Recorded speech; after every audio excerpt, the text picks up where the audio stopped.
Kamusta mga kapatid? So recently nga, Honda Philippines unveiled ang bagong Honda Giorno Plus. So ito yung bagong scooter na ino-offer ngayon ng Honda Philippines para sa madla, at lalo na yung modern and yung mga Gen Z o kaya yung mga young professionals para dito sa ating category na to, no?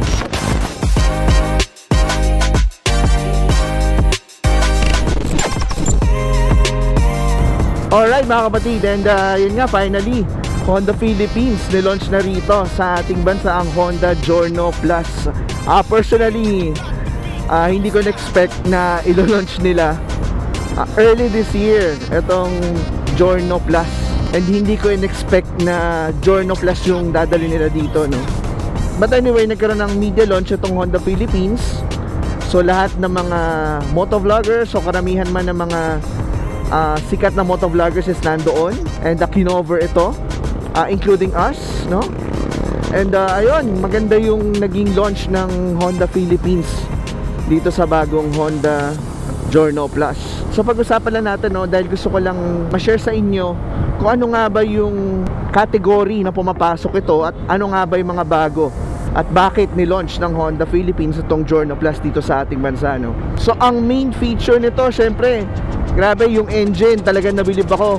Yung makina nito, this is the first time that Honda Philippines na merong 4 valves. So ang makina nito is 125cc, liquid cooled rin tulad ng Honda Click 125, and SOHC, single overhead cam with a 4 valve, no? 4 ang barbola niya katulad ng PCX 160, ADV 160, Airblade 160, and Click 160. Napakalupit na nito mga kaibigan, no? For 125cc, tapos 4 valves. Naku, ang ganda ng hatak niyan. Maingay yung makina, oo, pero still maganda hatak niyan. So sa design, doon pumapasok yung tinatawag nating modern classical design niya, no? So parang pinaghalo siya na modern and classic or vintage.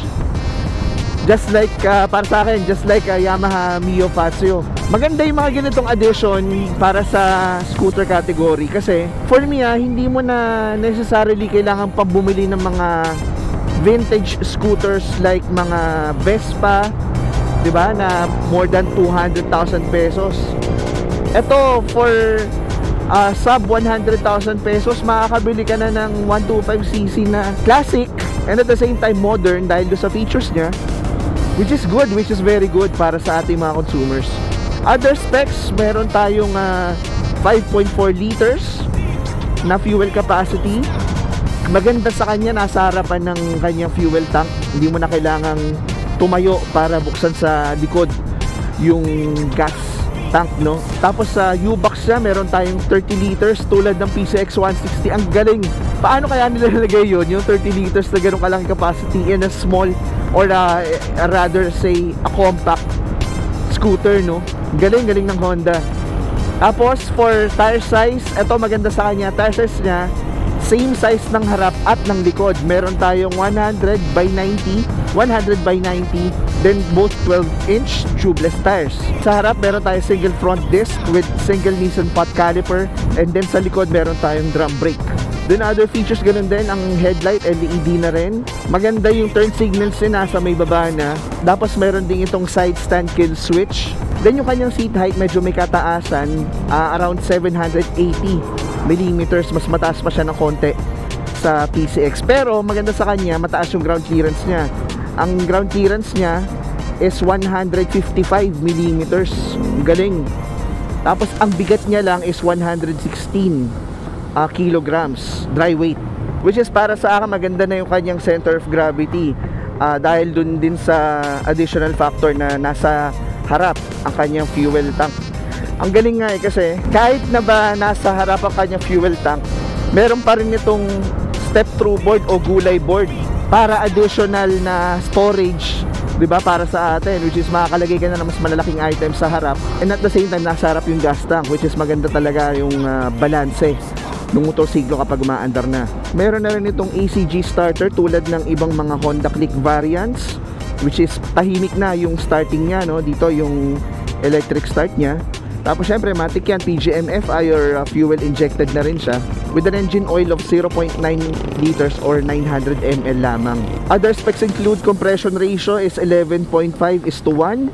Tapos maximum torque niya is 11.6 Newton meters at 5,250 RPM with a 8.49 kilowatts at 8,750 RPM.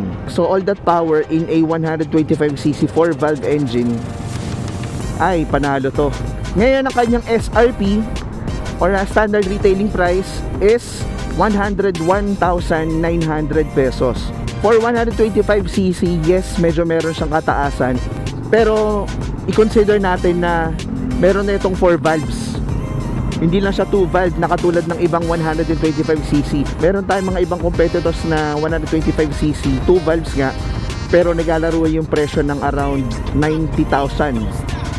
More than 90,000, mga ganun. So ang tanong, bakit nga ba nilabas ng Honda Philippines itong Honda Giorno Plus? For me, competition is healthy. Kasi para sa ating consumers, hindi lang mas marami yung magiging variants natin, kundi ito rin yung dahilan para magkaroon ng reason para lalo pang pagandahin ng ibang manufacturers or ibang competition yung kanilang mga produkto. And maganda rin sa ating mga consumers kasi nga nasanay na rin tayo kasi sa mga modern technology, pero at the same time mga futuristic na yung mga designs, di ba? Which is not bad. Okay din naman yan kasi dun din naman tayo patungo.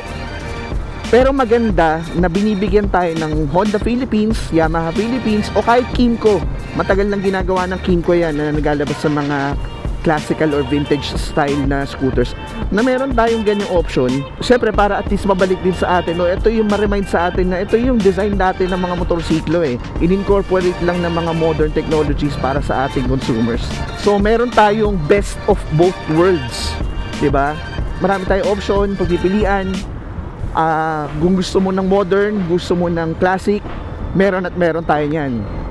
In the case of Honda Philippines, binigyan na tayo ng Honda Giorno Plus. And congratulations again to Honda Philippines for launching the all-new Honda Giorno Plus. This is a great addition para sa kanilang Honda scooter lineup. Hindi naman ganun karami ang kanilang Honda scooter lineup tulad ng Yamaha. Yes, ando na tayo.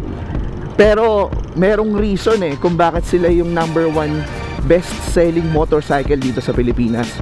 And ngayon, meron na naman silang addition sa kanilang Honda scooter lineup.